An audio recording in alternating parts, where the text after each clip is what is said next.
Hi everyone, welcome to today's video about Team stock. A lot has been happening. We know that the stock crashed a couple of days ago by 30% in effect to the discussions and dispute between Novo Nordisk and hims. These two companies were partners just a couple of months ago, and hims got the right to sell Wegovy and other weight loss solutions.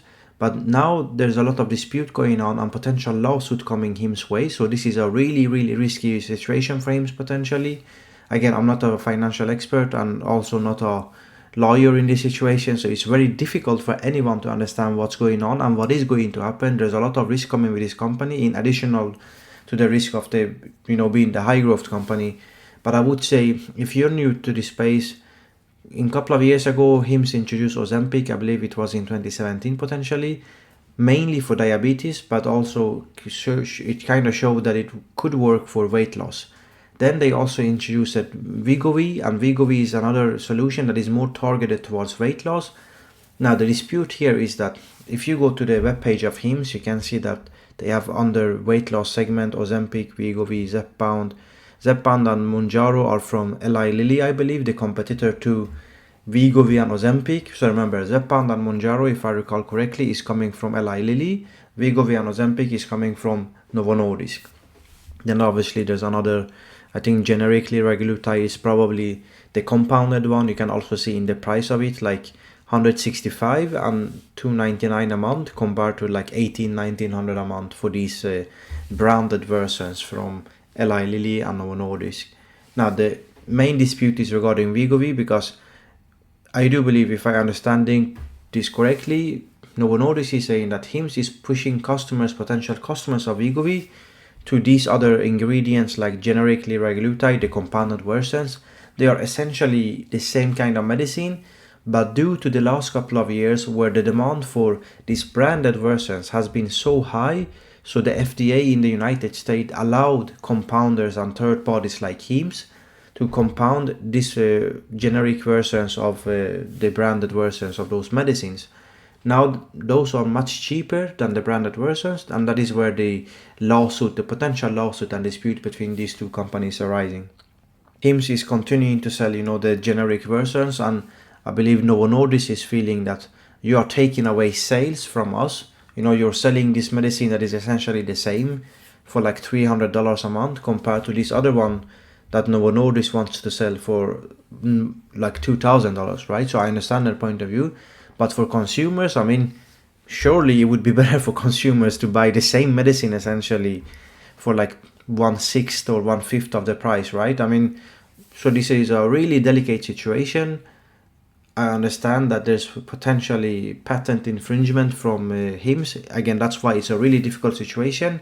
So again, don't take my word. So everyone has to do their own due diligence. But this is essentially one of the reasons why the stock crashed like 30% a couple of days ago, and now it's back a little bit. It was like in the low 40s.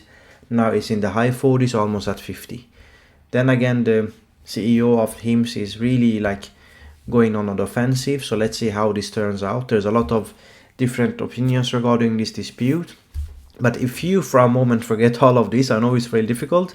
You go back to the hims like main case. If we assume that nothing is being done in the wrongly, in terms of legalities of the situation, I would still say like potentially we might see a little bit of a slower growth rate in Q2 and Q3, maybe even Q4. But I would still say that hims becoming a household name for the medicine in the United States and potentially elsewhere is still in play.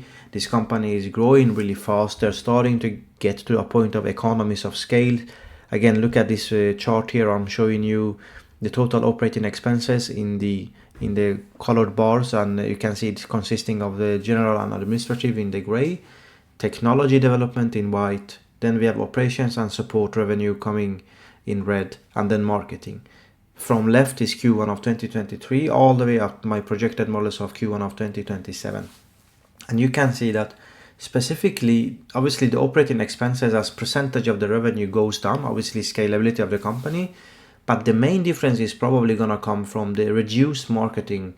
So the marketing currently for hims is, a couple of years ago, the marketing was 50% of the revenue. The target is to reduce that by 1 to 3 percentages every year we know that in Q1 of 2025, they actually reduced that quite substantially. I mean, let's go to the numbers. You can see that in Q1 of 2025, the marketing as percentage of revenue was 39.46%, which was way down compared to Q4 of 2024 at 45, almost 46%. Now, I don't expect that kind of improvement every single quarter. In fact, due to the recent development and the increased need of marketing of other drugs compared to the Wegovy one, I think we might see that the marketing as percentage of revenue goes up a little bit.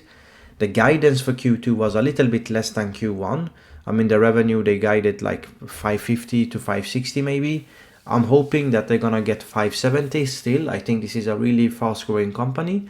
The main thing that I have changed in my model, due to some feedback from some of the great followers on my previous Hims video, I think that I reduced my subscriber number expectations a little bit.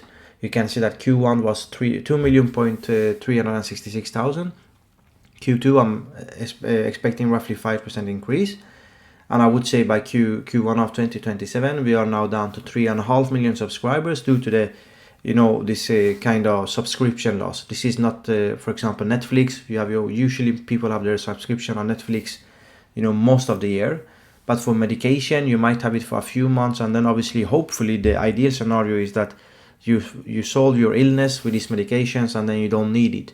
So the subscription loss rate is also quite significant here compared to the business like Netflix. That is why my unrealistic 4 or 5 million subscriptions by 2027 is probably now way down to 3.5. But still, I'm expecting the company to have substantial revenue increase, potentially having already $1 billion or so revenue per quarter in Q1 of 2027. I would still say, looking at the fundamentals, look at the market capitalization, 11 billion, right? This is a company that is growing so fast. There's additional risk lately for sure, but this company is already on the way to do 2.5 billion in revenue. So its price to sales ratio of 4 for this year. Next year, I'm expecting, bar any significant regulatory issues, especially based on this Novo Nordisk thingy. That one is really up for, no one would know what's going to happen there. I would like to see your point of view in regards specifically to that Novo Nordisk situation in the comment section. But I would say, bar any kind of disastrous stuff happening there, I can see Hims making above 3 billion, 3.5 billion in sales already by next year. And that's going to push down the price to sales ratio to between 2.5 to 3.5. And that's going to be really, really, for a company growing at this rate, and not only growing at this rate, you can envision this company grow the subscription rate and becoming a household name for the foreseeable future, 5 years ahead, potentially 10 years ahead. So that is why I'm still saying that Hims is probably, unless something significant happens with Novo Nordisk, this is a really, really nice opportunity to invest in a high, fast growing company. But anyways, that was just a quick update. I would say the fundamentals are still good. There's obviously elevated risk due to Novo Nordisk. Again, I cannot emphasize enough on that one. It's really difficult to understand that specific scenario.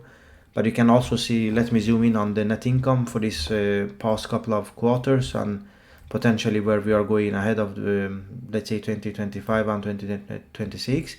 The Q1 is targeted in the orange one, which is separated from the blue ones, which is showing you the latest earnings. And I would say that some decrease in net income by Q2 for sure. But then maybe my Q3 and Q4 is a little bit elevated. I would probably look now, based on the latest discussions regarding Hims, I would probably look at maybe reducing in my next video Q3 expectations and onwards by 20% or so. But still, we are gonna get to 100 million net income in maximum year and a half from now, I would say, on a quarterly basis. So essentially by end of next year, I would easily see him making $500 million in net income on a yearly rate, right? And $500 million of net income, that's what? That's a PE ratio of 20 for this kind of growth rate. This is a no-brainer for me.